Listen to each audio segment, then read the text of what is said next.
Hi partner, golden tip 4. XY and Z are partners sharing profit loss in the 5:3:2. Okay. Y retires. Okay. New profit share ratio X and Y will be 1:1. Okay. Enna question?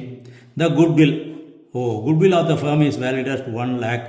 அப்போ இந்த 1 lakhல Y retired ஆகிறாரு, அவருக்கு 3/10, அப்போ 30,000 credit கொடுக்கணும் ஒய்க்கு. Okay, இதை எப்படி கொடுக்கறது? கெய்னிங் ரேஷியோவில் கெயின் என்ன? ஓல்டு கொடுத்துருக்காங்க, நியூ கொடுத்துருக்காங்க.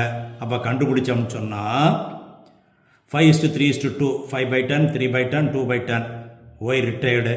ஓகே, இவங்களுக்கு 1:1.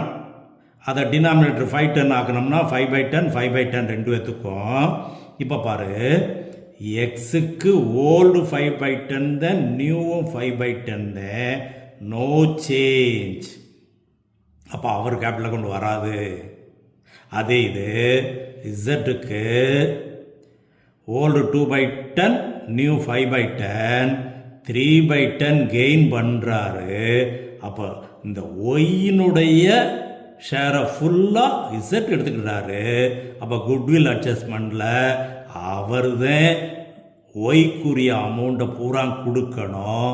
கொஸ்டின் என்ன பாரு, why share of goodwill will be adjusted by debiting இசட்ஸ் கேபிட்டல் அக்கவுண்ட் வித் 30,000.